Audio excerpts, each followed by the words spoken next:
Baik, kita lihat pertanyaannya. Assalamualaikum warahmatullahi wabarakatuh. Waalaikumsalam warahmatullahi wabarakatuh.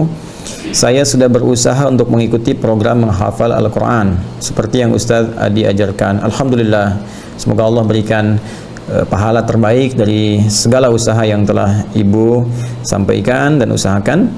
Namun saya lamban dan sulit hafal serta mudah pula lupa. Baik, langkah apa lagi yang harus saya tempuh agar mudah hafal dan tidak mudah lupa? Terima kasih, semoga Ustaz keluarga senantiasa sehat walafiat, dan semoga Anda pun diberikan lebih daripada apa yang Anda doakan kepada saya. Waalaikumsalam warahmatullahi wabarakatuh.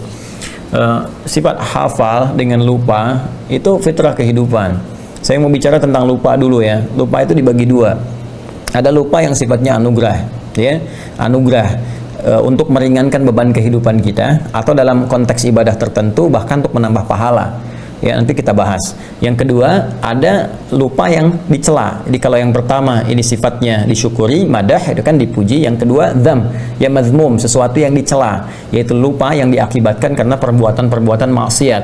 Ya ingat, perbuatan maksiat itu akan berdampak pada, mohon izin sekali, jauhnya hubungan kita dengan Allah atau melupakannya pada nilai-nilai kebaikan. Ya karena itu orang-orang yang bermaksiat itu, mohon maaf, seringkali lupa waktu sholat. Orang-orang yang penuh banyak maksiat lupa untuk baca Al-Quran.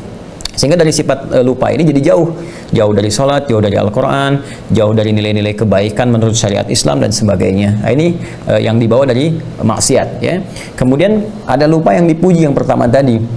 Lupa yang dipuji terbagi pada dua bagian. Pertama, takhfiful haya, untuk meringankan aspek kehidupan.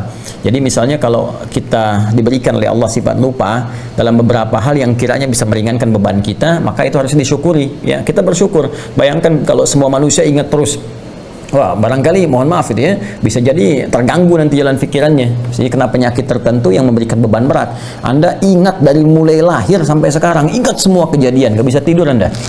Ya, berat bebannya. Karena itu beberapa bagian tertentu diberikan anugerah lupa oleh Allah Subhanahu wa taala untuk memberikan keringanan dalam kehidupan kita. Dan sifat lupa ini Masya Allah dalam beberapa hal kadang-kadang disimpan di bagian terdalam di memori kita. Nanti saat dibutuhkan, nah beberapa perjuangan-perjuangan kita itu bisa muncul kembali. Kadang diingatkan oleh sebuah kejadian atau yang lainnya dan hikmah-hikmah tertentu.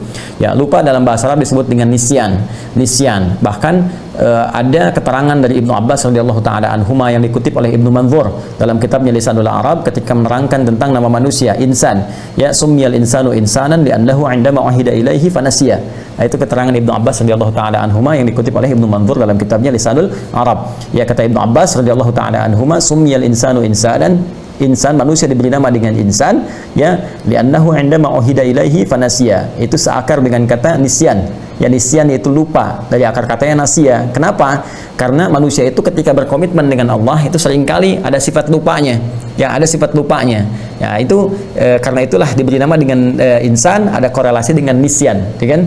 Nasia itu lupa, saya lupa, nasitu, kita lupa, nasina. Maka dalam konteks kehidupan kita berdoa, Rabbana la tu'akhidna in nasina au akhtana.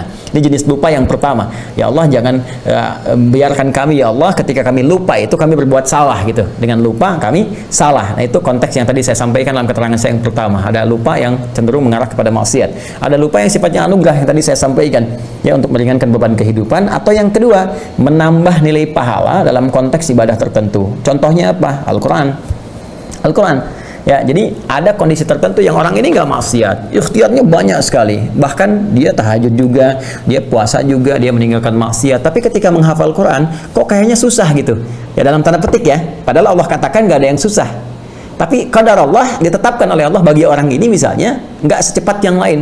Orang lain misalnya dalam 10 menit hafal 1 halaman, orang ini sudah 1 jam belum hafal, bahkan 10 jam masih terlambat-lambat, ya, ada yang pindah lupa sebelumnya misalnya kan. Apa di antara hikmahnya? Ternyata di antara hikmahnya itu rahmat Allah Subhanahu wa taala, di antaranya untuk memberikan tambahan pahala kepadanya dengan mengulang apa yang telah dia tadi usahakan untuk dihafal. Jadi makanya menghafal Quran itu sering saya katakan bukan berapa banyak hafalan yang dikumpulkan, bukan berapa juz yang telah dihafalkan, tapi berapa banyak ikhtiar kita untuk menghadirkan Quran itu hadir dalam jiwa kita, ya, berdasarkan kemampuan usaha kita. Jadi yang dilihat oleh Allah, yang dinilai itu adalah ikhtiarnya, bukan berapa juz yang telah dihafalkan. Ya, kalau berapa juz yang telah kumpul itu yang menjadi pahala, rugi kita. rugi. Tapi betapa adilnya Allah memberikan ikhtiar manusia sebagai ukuran pemberian pahala kepadanya. Karena itu kalimat Nabi-nya jelas mengatakan, ya, man qara'al Qur'ana, ya, man qara'a kitaballahi, siapa yang membacakan kitabullah subhanahu wa ta'ala, membacakan Al-Quran. Bahkan redaksinya tegas mengatakan man qara'a harfan min kitabillah. Ya, Nabi menyampaikan man qara'a harfan min kitabillahi, siapa yang membacakan satu huruf dari kitabullah, ya, falahu asyru hasanat, dia mendapatkan 10 kebaikan padanannya. Satu huruf sama dengan 10. Walam aqul alif lam mim harfun. Ya, dan saya tidak katakan kata Nabi alif lam mim satu huruf, walakin alifun harfun, lamun harfun, mimun harfun, wa likulli harfin asyru hasanat. Tapi alifnya satu huruf, lamnya satu huruf, mimnya satu huruf, setiap hurufnya 10 kebaikan. Nah, sekarang Anda ambil dari rumus ini, ya, terapkan dalam kehidupan kita. Bagaimana seseorang yang ketika dia mencoba menghafalkan satu ayat saja, dzalikal kitabu la raiba fihi hudal lil muttaqin. Dalam perjuangan dia, mustahil ada orang misalnya secara umum, ya, umumnya sekali membacakan itu, misalnya pada umumnya, ya, saya tidak mengatakan kekhususan pada orang tertentu. Secara umum dia bacakan sekali langsung selesai, hafal, tertanam kuat. Tidak. Fitrah hafalan itu kalau ingin kuat tertanam, itu dia akan ulang-ulang. Maka orang yang membacakan ayat kedua di Al-Baqarah ini, ya, mulanya dia bisa memulai dengan kalimat seperti ini misalnya bacaannya. Dzalikal kitabu, dzalikal kitabu, dzalikal kitabu la raiba fi, la raiba fi, la raiba fi, dzalikal kitabu la raiba fi, dzalikal kitabu la raiba fi, dzalikal kitabu la raiba fi.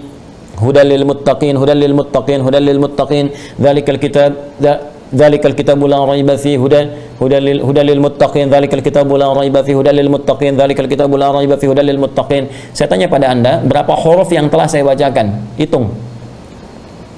Nah, berapa huruf yang telah saya bacakan? Ya.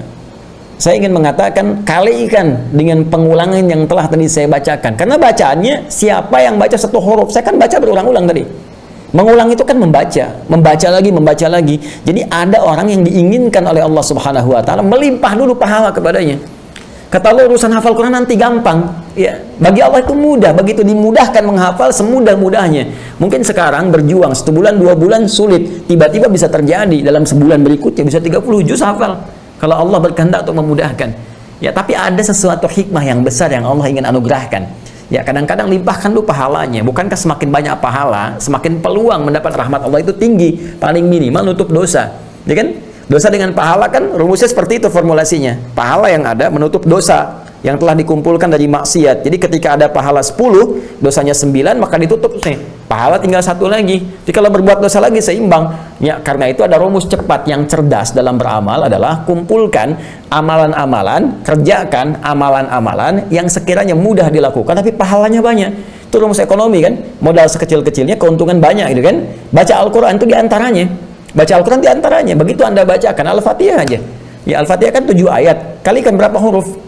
Ya, 17 kali baca dalam sehari. Itu berapa pahala dikumpulkan? Kalikan 10 lagi. Paling minimal. Nah, jadi ketika Anda menghafalkan Al-Quran, berita baiknya adalah pahami dulu rumusnya.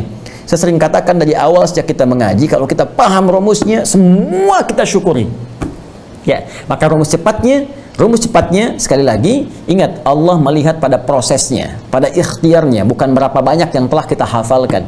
Ya, nanti setelah itu terjadi, Allah berikan kemudahan kepada kita semua.